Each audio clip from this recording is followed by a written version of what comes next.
So yeah, the past year has not been really great, and I have been finding inspiration. So today we are connected to someone really amazing who did his debut with a novel called Moments of Truth, and he's here with his second book named Divyastra. Hello, Nimish Tanna. How are you? Mhm. Hi, Janhvi. I'm good, thanks. How are you? I am great. So yeah, we all know about how the things has been the coronavirus and stuff. So how are things there? Luckily, things have been really pretty much under control here. And as you know, New Zealand was one of the first countries to take the entire country into lockdown Yeah, very promptly, and they were very strict in maintaining it and empowering it. So, uh, enforcing the all the protocols and the safety guidelines, and because of that, and also the yeah, population is not very high here, so it was comparatively easier to manage and contain the virus spread. So because of that, we were also one of the first countries to get out of the whole lockdown situation and resume, business as usual. So things have been pretty good. I don't think I have any complaints in that regards. yeah. Of course. So like, is there like curfews really going on there, or it is like normal, like a normal life? No, so there are no curfews as such, and I don't think there were any curfews. Like we just had a regular lockdown, which every other country in the world had. Uh, uh, and I think the most important step that the government here took was to have a very strict, uh, ban on international travel. Yeah, Only the residents and citizens were allowed to come and go from into the country. So because of that, we didn't really have much spread, and there was a compulsory quarantine, and there still is in place compulsory quarantine for anybody who's entering the country. Uh, yeah. so the managed isolation facilities basically. So because of that, even if anybody who's infected is coming inside the country is being kept isolated and quarantined, and because of that the spread has been very controlled. So Yeah, like here, like it is like only like in Maharashtra, it is like night curfew going on. For yeah. yeah, safety reasons because we have to follow guidelines and yeah, the health checkups and stuff. So before going into like podcast, Mm-hmm. would you like to? I will fire you with like some random and maybe stupid questions. Would you like that? Go for it. And by the way, no questions are stupid, so feel free to ask me Okay. anything. Yeah. So describe yourself in 3 words. Oh wow, in 3 words. Yeah. Interesting. Okay, I would say energetic. Uh, Yeah. I would say adventurous, Yeah. a- and I would say philosophical. Yeah, I have like adventures. I would like really agree because I have seen you on Instagram and you have like, I really like your post about like those stargazing ones, like where you like zoom into the yeah. There, those are like really fascinating. I don't know, maybe I'm just too fascinated by star because I really like you zooming into the. I don't know. It was like Mars, like right? Mars. It Yeah, was. yeah, yeah, yeah. Yeah. So, uh, the luckily most days here we see a nice brightly lit sky, Yeah. uh, and because of that, there are certain planets which are very visible to naked eye as long as you know where to look. Uh, Yeah, of yeah, course. yeah. I like 4 5 years ago, the first time I saw it, I was blown away myself. Like I couldn't believe that I was looking at a planet with my naked eye, and I just couldn't believe it. But Yeah, then, of course. Like it's like so fascinating looking at you can like see in the sky and you like if you can recognize them, it's like really interesting. You're like, yeah, it's a of planet. course, yeah, I'm not a qualified stargazer, or I'm not really that. Like I haven't studied stargazing or Yeah. astrophysics or any subject which is which is in that area. So I use an app, just like every other millennial, I think, in these days, where I just use the Yeah, app yeah, to identify yeah, what constellations are showing up above the horizon. So it's got very simple. yeah. So the next question would be, what would you do on Mars for fun? Oh wow, Mars for fun. Yeah, yeah, uh, yeah. I think the only thing that comes to my mind immediately after you ask me that question is the movie Martian. So I would probably say grow potatoes. Oh my God, really? That would be fun, wouldn't it? Yeah, I Because mean, yeah, you can, but there will be like, yeah, the problem is there will be no one to like you can sell them to. But yeah, growing potatoes seems fun for or some. eating Yeah, myself to surround. well, means potatoes are fun, but you can make French fries out of them. So Sure, why not? yeah. So what is your biggest addiction? Ooh, uh, biggest addiction. Uh, I think Yeah, for me, my biggest obsession is stories. And stories. yeah, and that Okay. would come in any form or shape or platform. It could be a film, it could be a book, it could be just somebody narrating a fun story or fun anecdote while we are having dinner, or it could be anything, any form of story.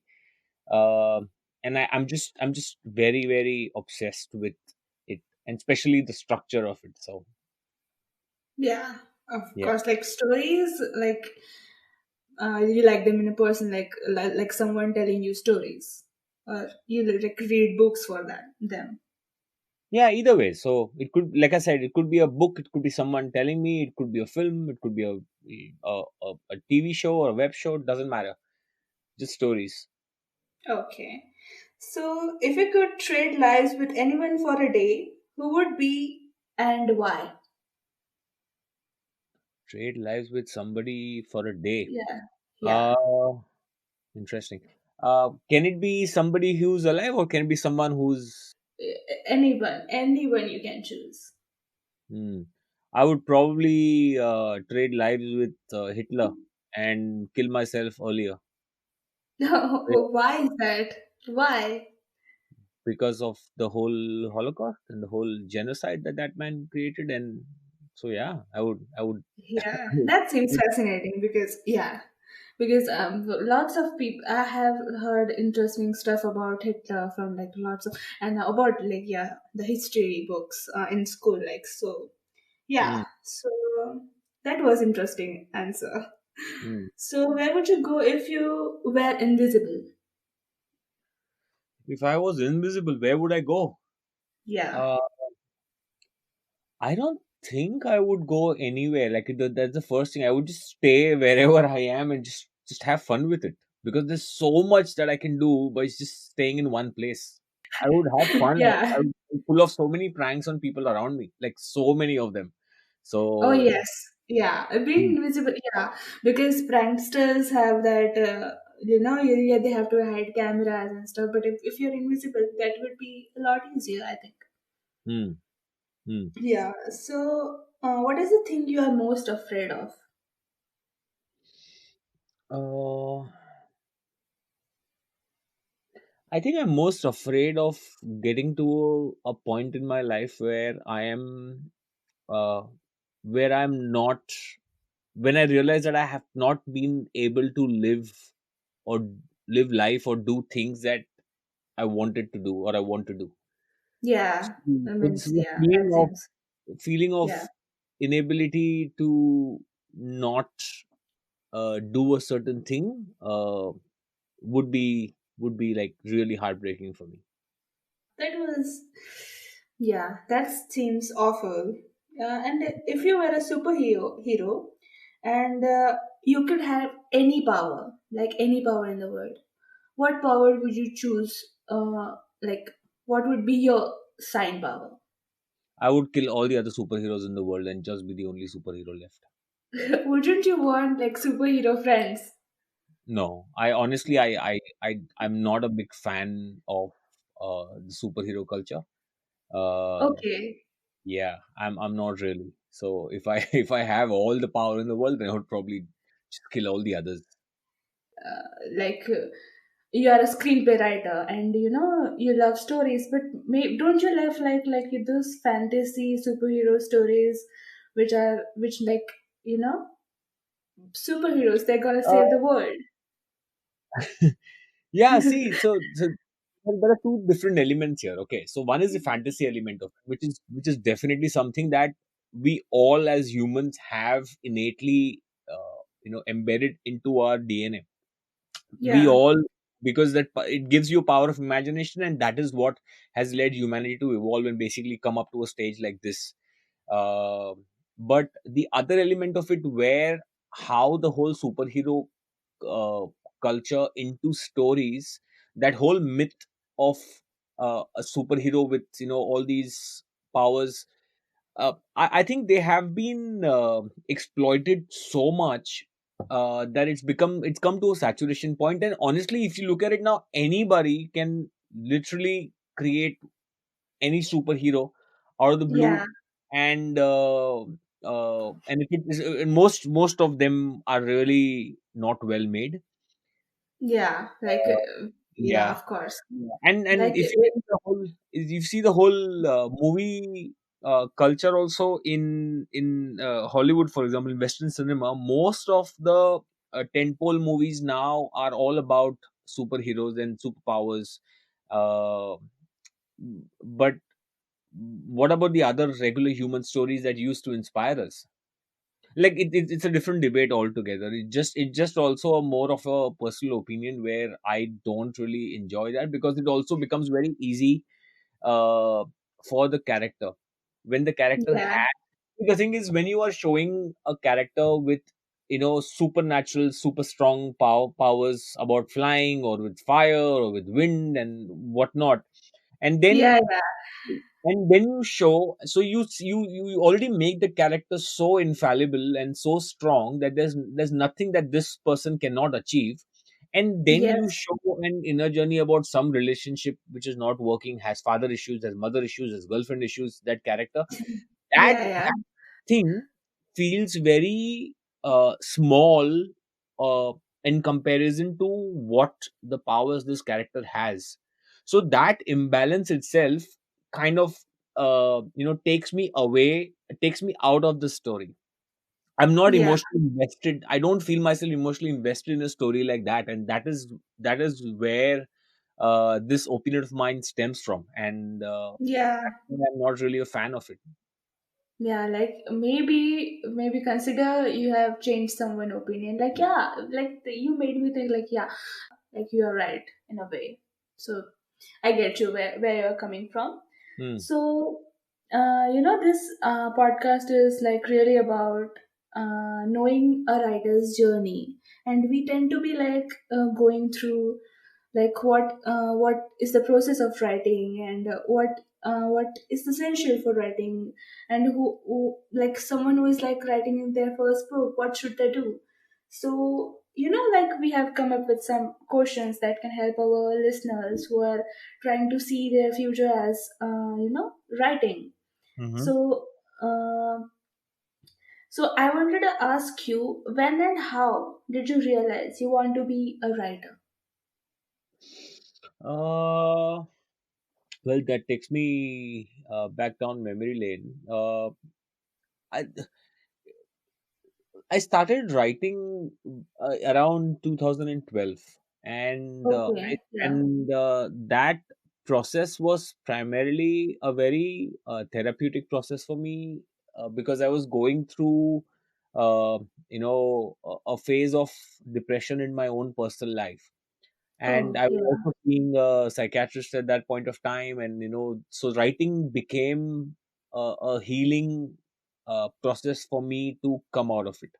It was a way to vent Oh, out. It was a way to express myself. It was a way to gain clarity about my own thoughts and own feelings and what's going on around me. So that's how it became, right? So that's how it started off. But then and I never saw myself writing my second book ever. I That wasn't even in that wasn't even a possibility in Yeah. my world. Uh, but then in 2016, I moved out. I migrated out of India, and I had a lot of free time at hand, and I was just reading a lot of stuff online and watching stuff online, and then a very interesting subject. I came across it, and I found myself really interested. There was a compelling urge inside me to write about that particular topic. uh, Yeah. so I started writing about it, just and not even as a story, just as a prose about. I just wanted to write about it and what I felt about that particular subject, and that led to birth of another story. Yeah. Yeah. uh, and while writing that particular story, which is my second book, Divyastra, there was a moment of epiphany, if for lack of a better word, is where I realized that uh, stories really drive me. It excites me so much, and it reignited that missing passion that I had in my life. Yeah, so like, of course, you have like debuted like with a whole different book other than the Divyastra. So, can you tell us something about your first book? Uh, so my first book was very uh, it's like a wannabe, like Wanna I be a writer? yeah, like I shouldn't even say Yeah. this, but I'm going to be very honest with you. So that, Okay. like I said, it was intended only as a process of healing for myself. It was Yeah. a device for me. But then Yeah. when I finished that story, it's basically a coming of age story uh, of a young guy who's in his mid 20s and has commitment issues and is going through multiple relationships that lead into a controversy, which helps him find himself. So in a Yeah. way, it's I wouldn't call it an autobiography, but everything in that story was stemming out from my own personal experiences. So Yeah. I was writing about my own self in a way, right, in a fictionalized world. Yeah. Of Uh, course. yeah, yeah. So it was a young adult genre book, and at that time when I started writing, Chetan Bhagat was a massive name Yeah. in Yeah. the writing In like circuit. yeah. Of course. Well, then everybody was more or less, every new budding writer like me was inspired and heavily influenced by his writing style, because he was the first one to actually introduce books in simple English, the language that you and I speak, the language that you and I Yeah. Yeah. understand. Yeah. Of It course. wasn't heavily dominated by, it wasn't like a Shashi Tharoor English. Yeah. So yeah, I felt it made it look like writing was doable for even someone who is not a Renan Martin PhD holder. You know what I mean? Oh God. Like that. I hope it like made things better. And yeah. Of course it did. Of course it did. Yeah. I think since you have mentioned it, I think let's take this opportunity to talk a bit about it, because um a lot of youngsters do go through so much Much, chaos. yeah, yes, Yeah, of so course. Like, much. and the thing with like lockdown and stuff, and a lot of youngsters have been. I see like every other day I see a case about suicide because of mental health stuff, and I wish I could like if someone had something like something artistic to put out, like painting or maybe writing, or poems can help, maybe singing. They can like take it so much as like it turns out into meditation or stuff. It helps so much. It does. It absolutely does. And it's a process of basically communicating what you have been bottling up in your mind. That's Yeah. what it boils down to in the end, right? So it Yeah. could be any art form. It could be even just finding someone who you trust, Yeah. that will not judge you when you are talking to them about your issues and what you are experiencing, what you're feeling. uh, and just talk it out. It has to come out, because and that is where, if it doesn't come out in any particular form, it keeps getting bottled up, and Yes, of course. eventually it's going to burst, right? It's like a volcano. It's going to come out, and volcanoes are not Yeah, pretty. like whenever like I am on my social media, like I have social media other than my personal account, and whenever my followers come up to me and ask like I have a problem and I'm dealing with this stuff, and I literally tell them to whatever one thing that can help you is talking things out. Like this is dude, like just talk to someone, like maybe your friend, maybe your the thing with youth is like they don't talk to their parents much as they do with your friends, right? Like like they have made up things like they won't understand or stuff, but I just tell them to like in a way you have to keep it out, someone will understand, or maybe therapy can help, or maybe writing. So yeah, Hmm. uh, that's what you said, like bottling things up never ever helps. I always tell them to just put it out, someone will understand you.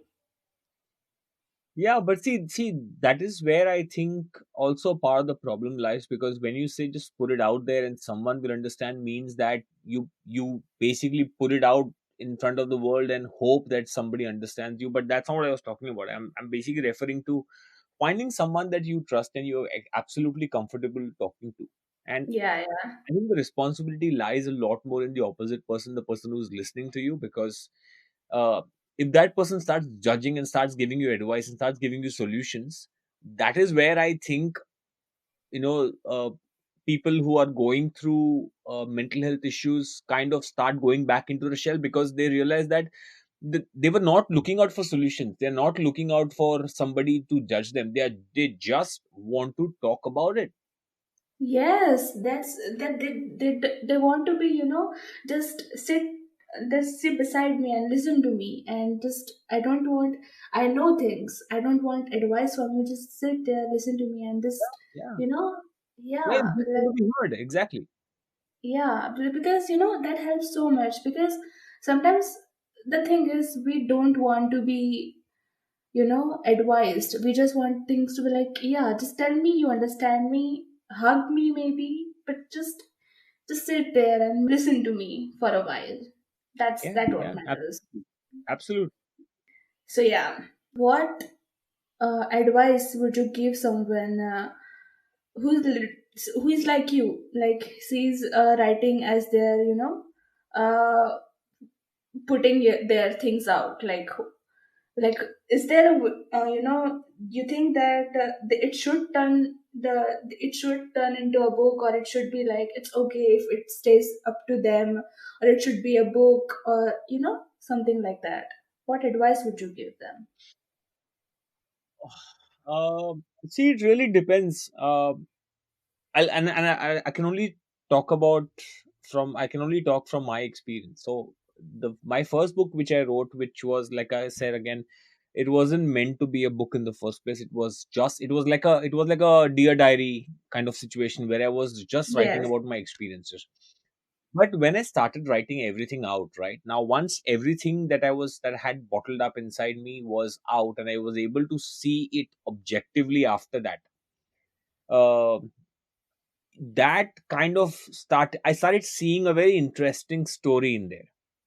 And Yeah. that is how, from that moment, I started giving it a shape of a book. It wasn't a Yes. book to begin with. I did not intend it to be like that. But once Yeah, it was yeah. all out, then I could see it objectively, and I could see a good structure. I could get an interesting story. I could see interesting characters. And then again, from that point of time, I started shaping it up like a book. How important was the professional editing to your like book development?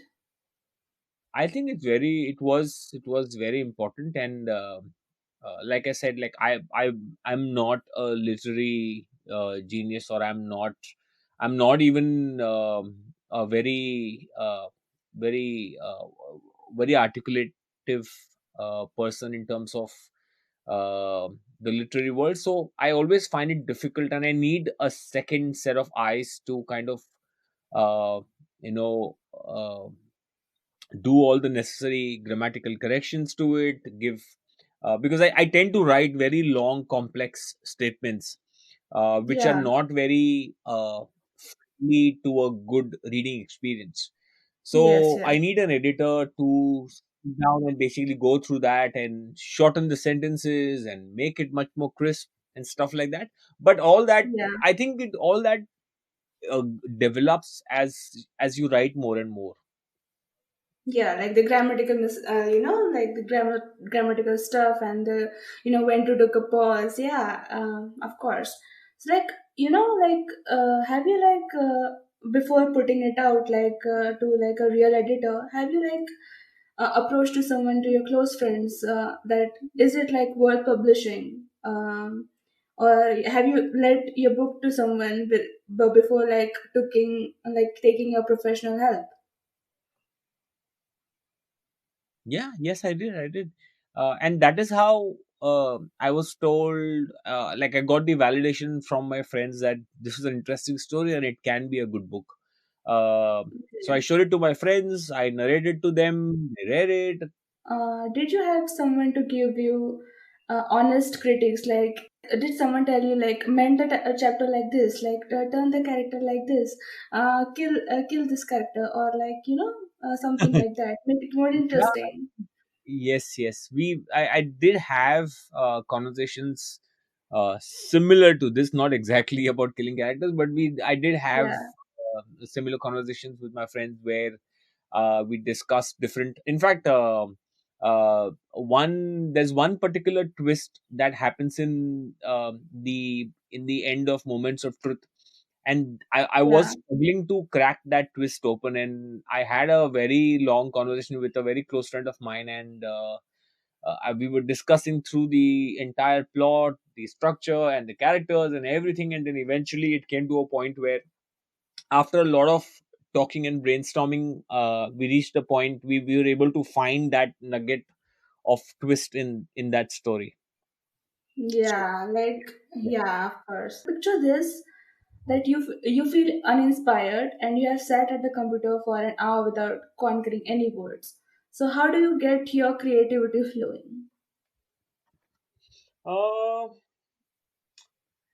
see, there are various ways in which I can get creativity flowing, and as much as it sounds like all these methods are plausible, sometimes it's not really in your hand. Sometimes when the flow is not there, it's just not there, and you have to Okay, yeah. no matter what tricks and what tactics you use, sometimes it just comes when it has to come. uh, Yeah, yeah. yeah, and you can call it a divine intervention, you can call it just a good day to write, you may call it whatever you want, but uh, sometimes it's not in your control. But on most days it is in your control, and I try to. There are many ways. So one option is basically maybe take a walk, maybe hit the gym, maybe go for a run, go for a swim. Yeah, To do any physical activity, because writing is such a desk activity that you can be sitting hours and hours without any physical movement, and because of that it also kind of paralyzes a lot of other creative elements in your mind. So yeah, good to go out and actually have the blood pumping in your body. It helps. The other trick that somebody can use is probably read an interesting book, probably in the same genre as you're writing. yeah, So if you're writing, let's say, a teen romance, then maybe read a teen romance book by a popular author from a popular book that you really like. That kind of yeah. inspires and the creativity flowing, gives you more ideas. Uh, like I did that a lot for Divyastra for my second book, where I kept going back to one of my favorite authors, Ashwin Sanghi, who's like the Indian version of Dan Brown. Uh, Okay. Yeah, and, uh, and I say that in with complete respect and awe of that person. I really like him. I really like his yeah, work. And yeah, the other trick could be to just take a break from it. If you Yeah. sometimes you reach a very intellectual saturation point and in a creative saturation point where you are just not able to crack it. So just take a break for maybe a day or a month or even a year. It really depends. I wouldn't call it. I wouldn't go for a year honestly, but probably a Yeah. day or a month is fine. And just take a break, do something else. Maybe try and work on some other project or completely something else which is not related to writing at all. And that once you take your mind off that thing that you're constantly thinking, and when you Yeah. go back to it, suddenly it starts flowing again. It's like it's like sand in your hand, right? The tighter you try to hold it, the more it starts to slip away from the gaps of the fingers. So Yeah. if you try Exactly. too hard sometimes to crack open a story or basically get over that block, the harder Yeah. it's going to get. Sometimes it's helpful to just take a break and not write at all. What would you do if that part ever came like in your writing process? All of these, all of All of these this, like, tricks, yes, all of these tricks that I told you. uh, so like, I've also heard about your short film, Hmm. which was Rome 306. I think. Am I saying it right? Yeah, yeah. Yeah. So it was like it really fascinated me. Like the title was a horror short film, and Hmm. it turned out to be like something really great, which I wouldn't spoil for like our listeners. But Hmm. how did you come up with the idea? Uh, I would say necessity in one word. So, Oh yeah, like the so things going around you, right? that actually was a secondary layer to it. So what happened was I was in India during when the lockdown happened, and I was stuck there Yeah, for about 6 months. And then finally, when I got a chance to come back to New Zealand, there was a compulsory 2 weeks quarantine by the government. So I was in a managed isolation facility, which is a hotel, and I was alone in the room, locked for 2 weeks. Uh, yeah, and I didn't have anything to do. I wasn't writing a new book. I wasn't working on anything else. So I had a lot of time. So of course, the first 2 3 days, I just chilled myself. I enjoyed. I watched a lot of TV, uh, and you come to reach a point where you are like, what next? You still have 12 days more to go, 10 days more to go. yeah, So I thought, let me try writing something, and maybe a short story or maybe a short film. Uh, yeah, but then write about what? And then, of course, I usually start from a place where write what you know the best, write what you know the most, write what you're feeling right now. That yes, that is a good starting point for most of projects that I have experienced. So I was going through that quarantine myself, and I was alone in the room. And I usually get my imagination runs really wild when you put me in a confined space, or when you put me alone somewhere in a new space. Uh, yeah, my mind straight away rushes towards a horror kind of a horror story in my head going around. Uh, yeah, so I said, let me write a horror film in a room. So I started developing it, and while writing it, I realized that, but there's nothing fresh about it. Yeah, so there's a hotel room which is haunted. What about it? You know, yeah, it could be anywhere. Why does it have to be hotel room? Only because I am stuck in a hotel room does not mean it has to be everything that I imagined to be. So yeah, yeah, what is the new element to the story? Why does this story have to be told? And that got me to a point, somehow slowly, what was going around. And I also don't want to put spoilers in here, but that is how the whole pandemic element kind of creeped into the story. yeah. Because like it was. And yeah, like of course, while watching, I was watching it with my brother, and he was like so creeped out. Like I was so fascinated by the thought that you can give a message out through a horror movie. Like Hmm. it was so. It fascinated me so much. I was like, yeah, I have to like ask him how did they came up with this. Like so, I wanted to ask, like, were the tests real? Like, you took a test in the movie, right? In the short film. Yeah. So, were they real? So, they allowed you to shoot it? Uh, so the thing was, I tried to, uh, I just asked them that, can I just shoot this? And they asked me that, why do you need to shoot it? And Yeah. of course, if I would have told them that I'm doing a short film, a mobile Yeah. short film, then probably, then there are more questions raised, and, then there are more red tapes that you have to cross, there are more formalities you have to clear. Uh, Yeah. so I didn't want to, I just said, it's just for my personal experience.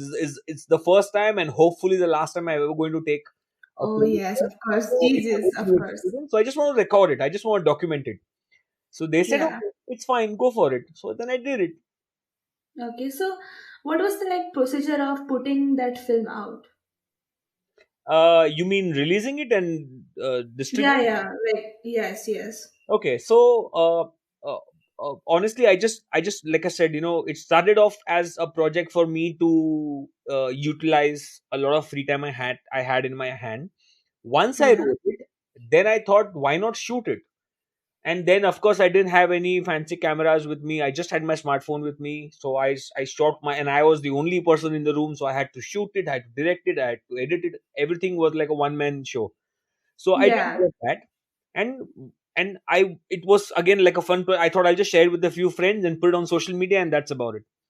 But then Yeah. when I had finished it, I sent it to a friend of mine who's a videographer, who's also who's a director, and he Yeah. lives in Canada, and he's got a very good eye for stories and films and the technical aspects of it.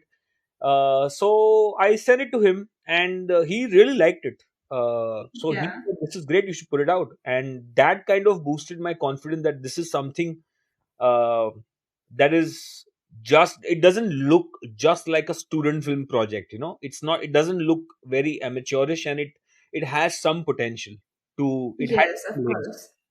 So Yes.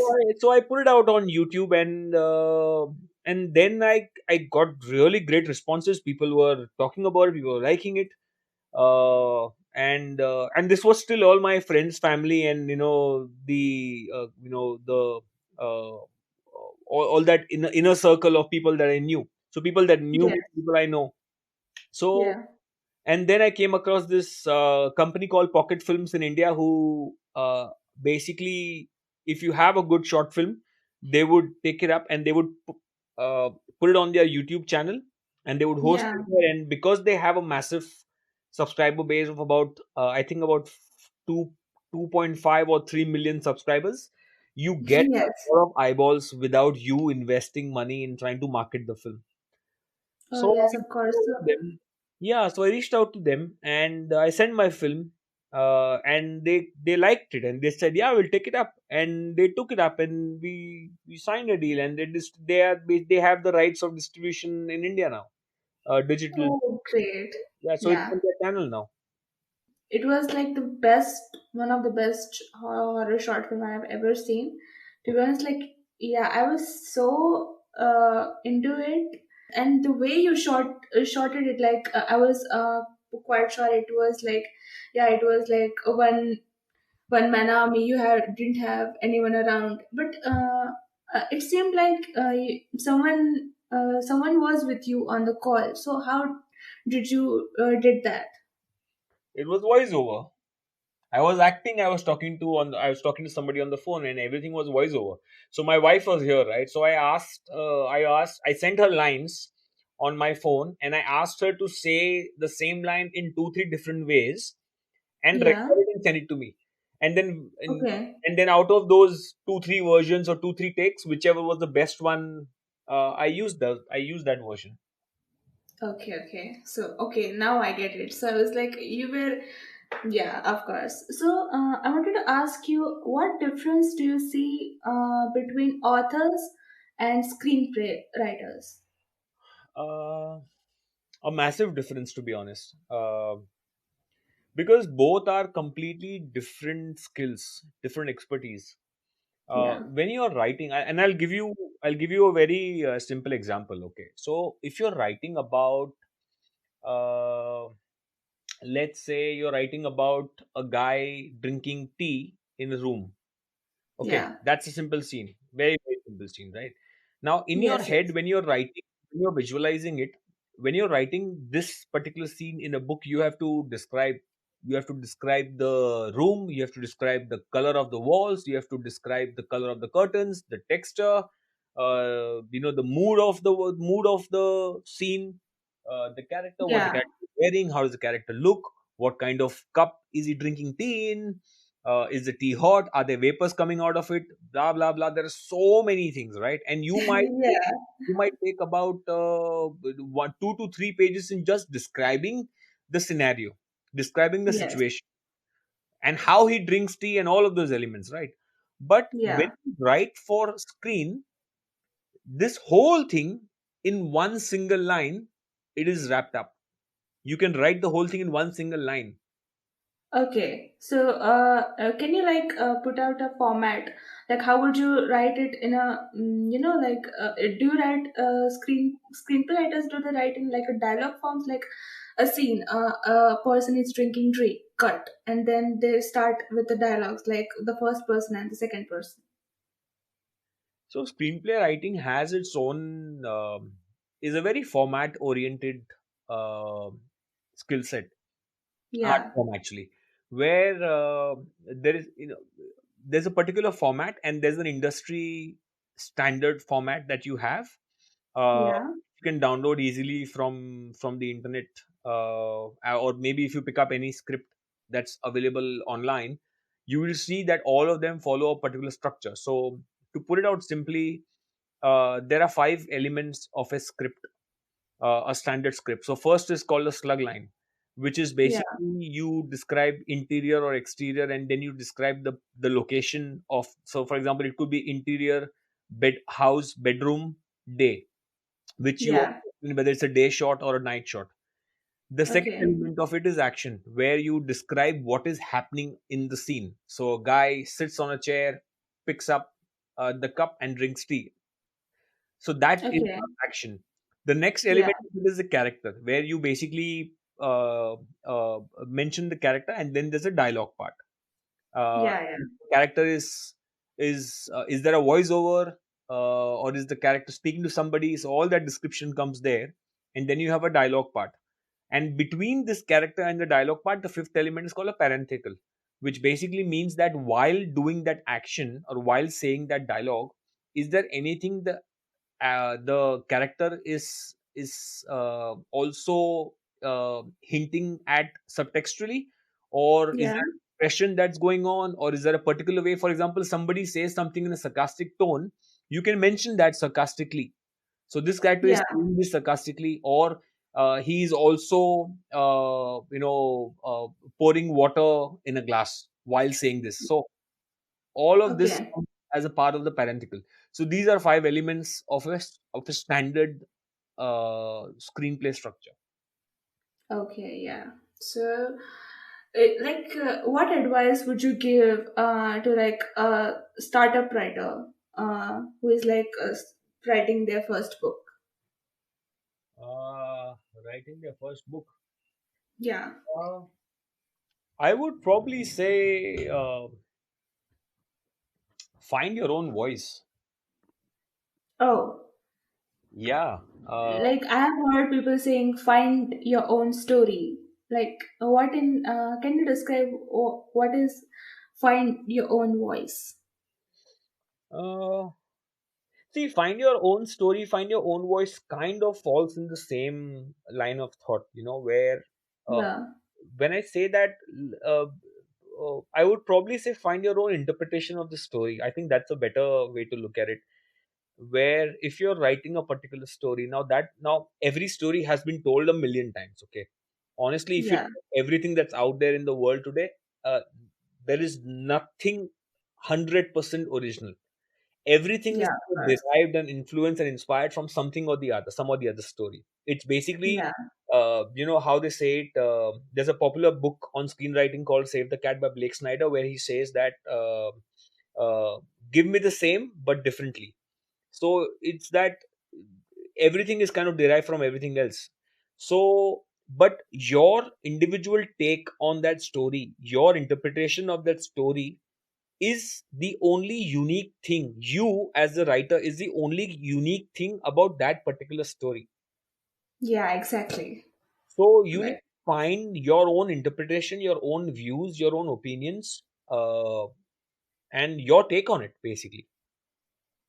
yeah, of course. Like, every writer has something different to bring on the table, and how every one has something different to say. But in, like, yeah, like, of course, there are a lot of stories out there, and your own reasons to put it out. So yeah, go for it.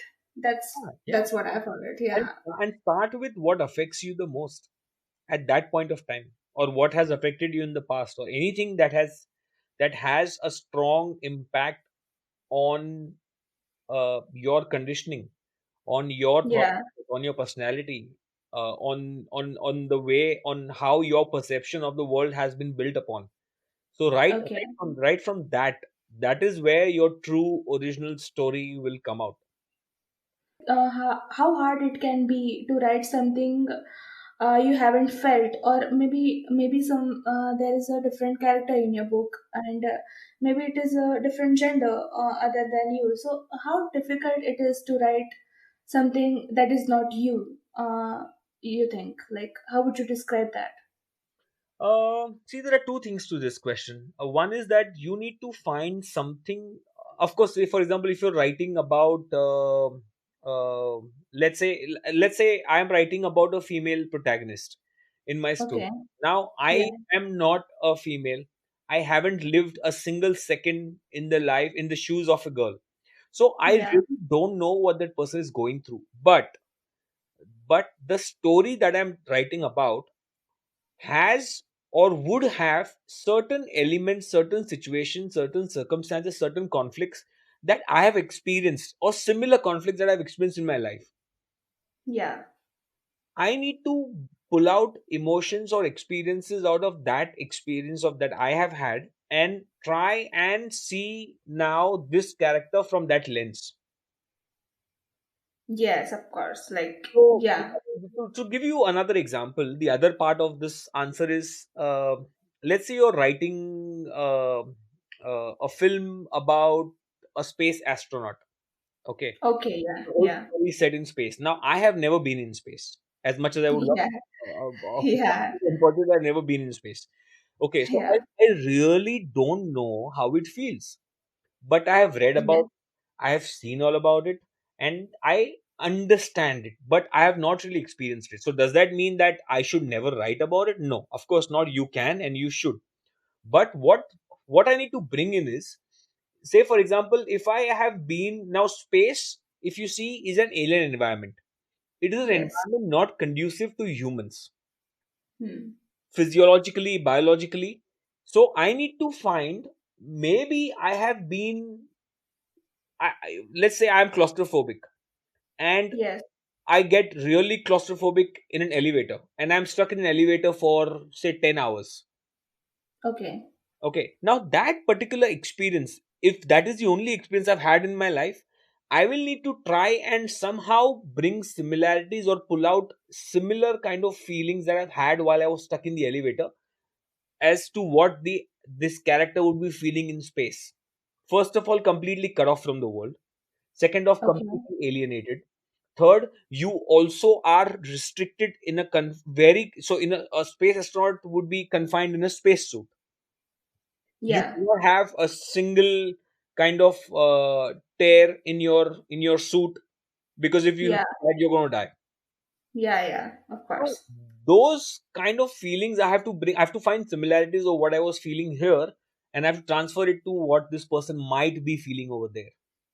Yes.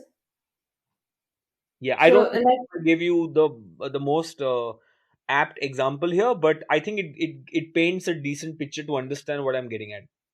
and yes, I get what you say. That when you research properly, I think it gets the work. Yeah, definitely, definitely. It helps you think in a particular stream of thought. It gives you ideas. Yeah. So, of course, it was like lovely asking you this question. Now, can you tell us, our listeners, that where can they find your book? So Divyastra is available on Amazon and most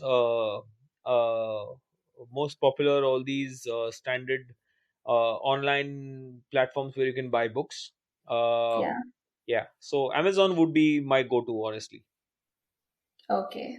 It was lovely having you here, Nimish, and thank you for your time. And it was like, yeah, this was it was itself like a meditation. You inspire me. Like I would like love to follow you now. Like Thanks, Dan. yes. It was very sweet of you to say all these kind words. Yeah, and it was lovely talking to you too. And thank you for this opportunity. So this was Nimish Tanna for you guys. Go check out his book on Amazon, and we will be back with an amazing author soon.